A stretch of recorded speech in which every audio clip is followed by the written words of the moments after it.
بسم الله الرحمن الرحیم. د افغان ویاړ څیړنیز او فرهنګي بنسټ درنو لیدونکو، السلام علیکم ورحمت الله وبرکاته. یو ځل بیا زه عزیز الله فرزین د افغان ویاړ څیړنیز او فرهنګي بنسټ د ښوونیزو کورسونو په لړۍ کې د پښتو زده کړې خپرونې او پروګرام کې تاسو درنو لیدونکو ته هرکلی وایم. په امله چې جوړ روغ او د صحت جمع کې به نغښتي یاست.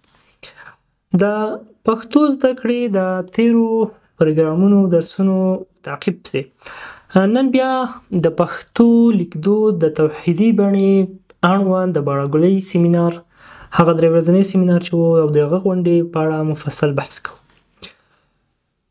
د پښتو ژبې د لیکدود د اختلافي صورتونو د ډیروالي له امله دغه غونډه دایریږي او دا چې دغه وخت کې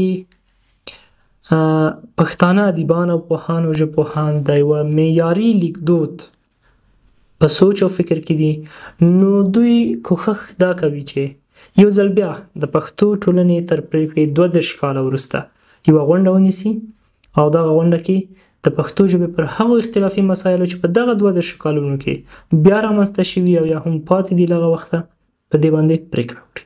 دا ځل پېښور پښتو اکاډمۍ په نوښت سره دغه سیمینار یا غونډه د سوات په باړهګولۍ کې دایریږي. راځو لنډې تاریخچې ته یې او دلته یې لولو. د پښتو لیکدود په اړه د پښتو ټولنې تر پرېکړې 22 کاله وروسته یو ځل بیا د دې شرایط برابر شول چې د پښتو د یو متحد لیکدود د رامنځته کولو لپاره عملي هلې ځلې وشي. پېښور پوهنتون پښتو اکاډمۍ د 1390 لمریز کال چې د 1990 میلادي کال د جولای له 10 تر 12 پورې دغه وخت سره سمون لري، د سوات په باړهګولۍ کې یوه 3 ورځنی سیمینار جوړ کړ چې پکې د پښتونخوا له ګوټ ګوټ څخه کابو 100 تنو ادیبانو او ژبپوهانو ګډون کړی و. دې غونډې په خپلې لومړنۍ ناسته کې د کار 20 کسیزه کمیټه وټاکله چې پکې دغه ښاغلي شامل وو. راځو د دوی معرفت هم کوو.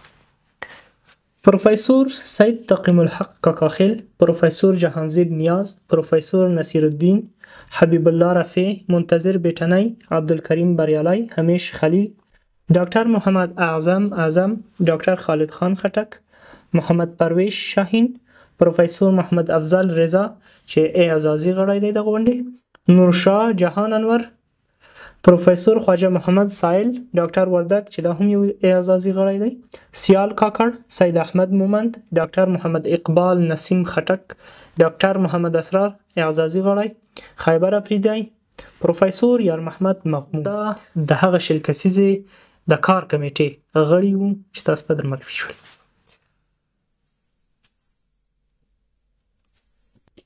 د کار د کمیټې غړیو په 3 ناستو کې د پښتو لیکدود ستونزې، کشالۍ او ګډوډۍ په هر اړخیزه توګه وڅېړلې.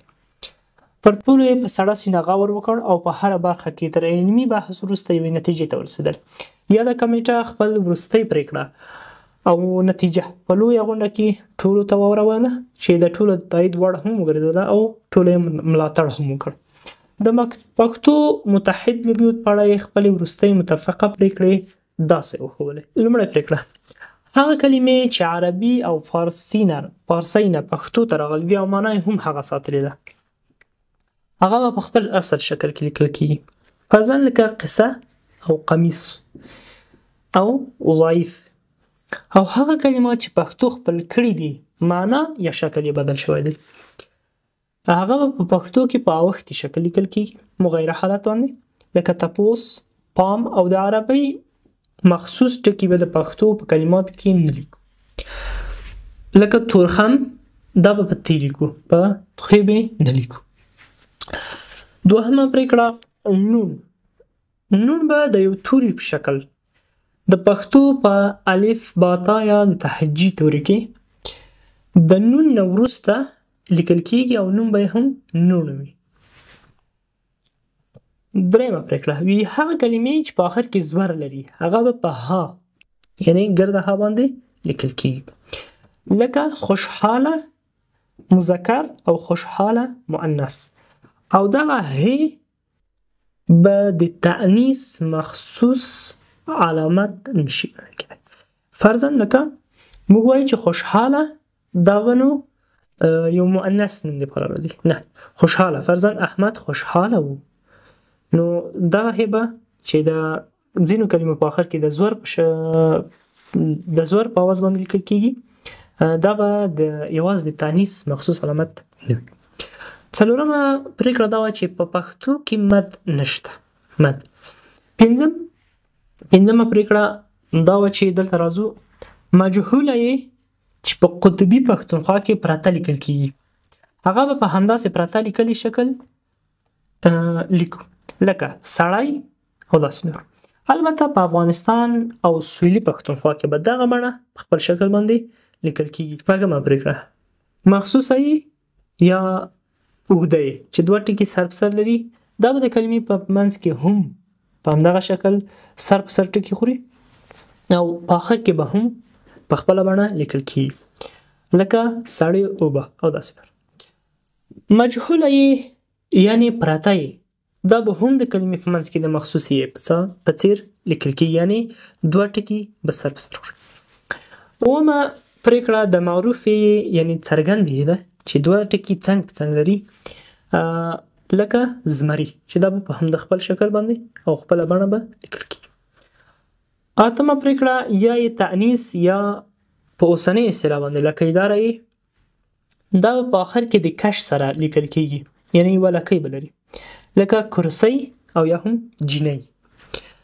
نهمه پرېکړه د فعل لپاره به د مخکې غوندې د یې د پاسه امزه لیکو، یعنې یوه امریه جمله وي یا یو امریه لغت وي یا کلمه وي، یا د فعل لپاره که موږ یوه کلمه کاروو نو د دې لپاره به کومه یې استعمالوو، دغه یې چې په پای کې به یوه همزه په سر لري لکه وخورئ وڅښئ. د باړه د 3 ورځني سیمینار اړوند چې ټولې 19 مادې دي، دغه مادې وي او د څو نورې مادې دي چې دغه په دغو ټولو باندې پرېکړې وشوې او دغه پرېکړې د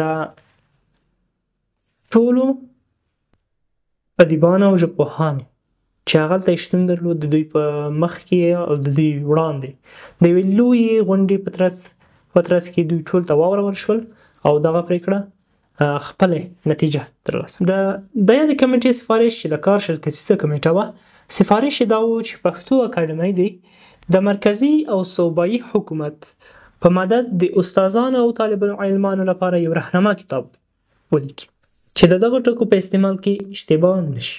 د غونډې په پای کې د کارشل کسیزې کمیټې هر یوه جلا جلا خپل لاسلیکونه د دغه پرېکړې په پای کې کړي دي.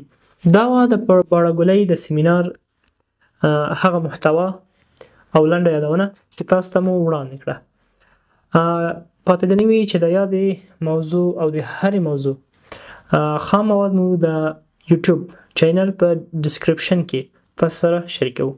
نو تر بیا چې د پوهنې وزارت د غونډې معلومات او محتوا تر تاسو وړاندې کوو، په لوی الله مو سپارم. ښه وخت، ښې چارې، علامت.